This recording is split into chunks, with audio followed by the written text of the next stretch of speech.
reading from the Holy Gospel according to Luke. Jesus journeyed to a city called Nain, and his disciples and a large crowd accompanied him.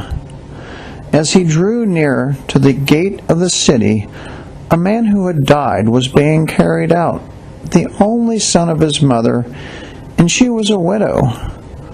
A large crowd from the city was with her. When the Lord saw her, he was moved with pity for her, and said to her, "Do not weep." He stepped forward and touched the coffin. At this, the bearers halted, and he said, "Young man, I tell you, arise." The dead man sat up and began to speak, and Jesus gave him to his mother. Fear seized them all, and they glorified God, exclaiming, "A great prophet has risen in our midst, and God has visited his people." This report about him spread through the whole of Judea and in all the surrounding region. The Gospel of the Lord. In August of 2006, 10 years ago, my twin daughters, Courtney and Christina, left home and they went away to Los Angeles to study in college, and they stayed there for 5 years. Now, during that time, of course, I missed having them back home, but on the other hand, I got to visit them in Los Angeles, and it's a nice place to visit. We saw museums and all kinds of sights, and of course, we went to the beach. But I think our favorite thing was to go north of Los Angeles to Malibu and to walk around in the hills and in the parks there. And in January of 2011, we went to a place called Malibu Creek State Park. And it's a beautiful place. There's great big mountain vistas and deep valleys. And even in January, there's a lot of flowers and blossoms and colors. And the best part was, if you walk about 1.5 miles from the visitor center, you come to the place where the television series MASH was filmed. And I got my picture taken in front of the signpost of the 407 7th Unit, which is still there. And so I read about the MASH units, and it turns out they were developed, they were invented by an Army medical officer named Colonel Michael DeBakey. And of course, this is the same Dr. Michael DeBakey who was the great surgeon who performed more than 60,000 surgeries in his career. And he practiced medicine until he was 99 years old. And he, for decades, led one of the great heart surgery programs in the world. Well, I read about him, and it turns out that he was also a great medical pioneer. He made a lot of discoveries and inventions. He invented the use of Dacron to replace blood vessels which were diseased, and he developed a number of devices, including the left ventricular assist device, and as I read about, he developed the MASH unit. And I wonder, how could a person accomplish so much in his lifetime? And I read about him when he was 99 years old. He received the Congressional Gold Medal, the highest civilian award that can be given. And he spoke at the ceremony about his life and what motivated him. And he gave most of his credit to his parents. He said that they instilled in him a love of reading, a love of learning, and his mother even taught him how to sew, which came in handy for a surgeon. But then there was something else, and he spoke.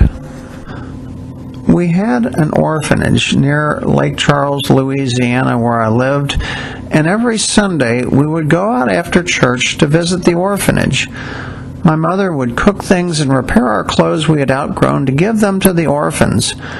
One Sunday, she packed a cap that I liked. I protested. She reminded me that I had a new cap and I had parents to give me a new cap, and the child who was going to get my old cap didn't. I never lost that lesson. I carried it with me the rest of my life. And so in addition to being a very learned, capable man, he was driven by this very simple lesson in compassion. And he went to medical school and a surgery residency at Tulane University, and he became a very prominent surgeon by the time the Second World War began. And the Army told him that he was so valuable back home that he didn't need to enlist, but he thought he should do so anyway. It was his duty. And he served in Europe, and he treated a number of wounded soldiers, and he noticed that, tragically, in the time it took the wounded soldiers to get to hospitals that had surgical facilities, which were very many miles from the front, a number of them died of their injuries. And so he devised this MASH unit to deal with that. And the way he conceived it, it would have three components. Number one were the facilities. They had to be advanced, they had to be sophisticated enough to perform surgery, but they also had to be mobile in order to move back and forth as the battlefront changed. And so the answer to that was tents. Everything would be housed in tents. The surgery centers, the officers' quarters, the enlisted men's quarters, the latrine would all be in tents. And the second component was the transportation. You had to get soldiers to these facilities quickly, and that became the task of the medical evacuation helicopter, which you see when you watch the opening credits to the TV series. And then the third thing was the personnel, the surgeons, the anesthetists, the nurses, the support personnel who would be needed. And as the show depicts, people like Trapper John and Hawkeye and Radar O'Reilly and Margaret Houlihan, these were generally fairly young people who'd come from all over to this place, and they were well trained. But the doctors and the nurses wouldn't be working in their usual hospitals that they were accustomed to. They would be working in tents, they'd be living in tents, and that was its own challenge, because when it got hot outside, it would get hot inside the tents, and when it got really cold outside, as it often did in Korea, it would get very cold inside. And they were always in danger of being shelled by the enemy. They were only a few miles from the front. And so there had to be something else there to keep them, to motivate them to stay and to treat the injured soldiers.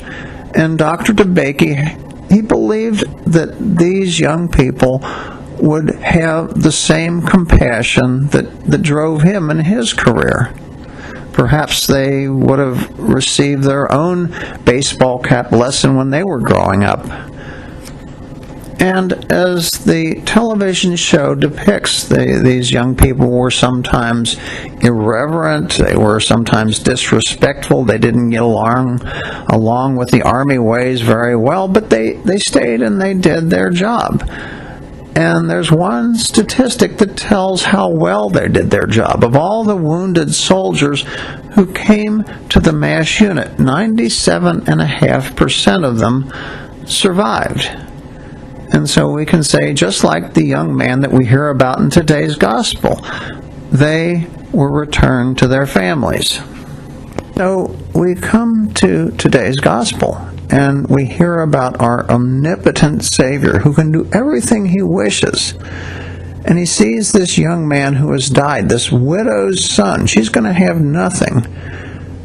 And he restores this man to life. And he does so moved by the same thing that motivated Dr. Deacon. He was moved with compassion for that poor widow. And I'd like to think that perhaps sometime when he was growing up in the bond of the Holy Family, that Christ received his own lesson in compassion, his own baseball cap lesson from Mary and Joseph. And of course, our gospel reminds each of us to show compassion to others in our daily affairs. But I can think of something more here.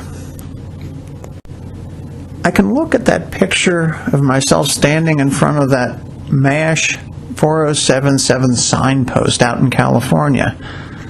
And again, if you look at the signpost and all the arrows pointing in the different directions, most of them American cities and American places, and they seemed to represent the place where the people at this MASH unit came from. And so we had Boston, Massachusetts, the hometown of Charles Emerson Winchester, and Toledo, which was the hometown of Corporal Klinger.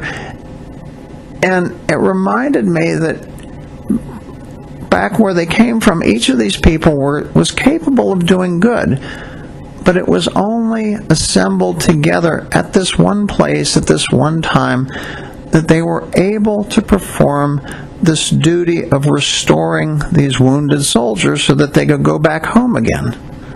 And so we can think about the analogy of our church. Each of us in our homes, on our jobs, whatever, is capable of doing good, but it's only assembled together at the celebration of the Eucharist, where each of us has a part. We're part of the royal priesthood, that we bring the compassion of Christ, the compassion that we hear about today, into our community, into our world.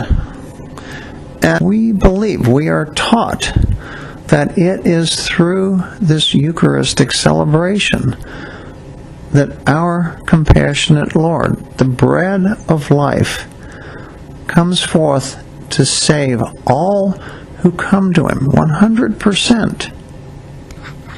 And that salvation, that restoration that He gives to them and gives to us, will last for all eternity.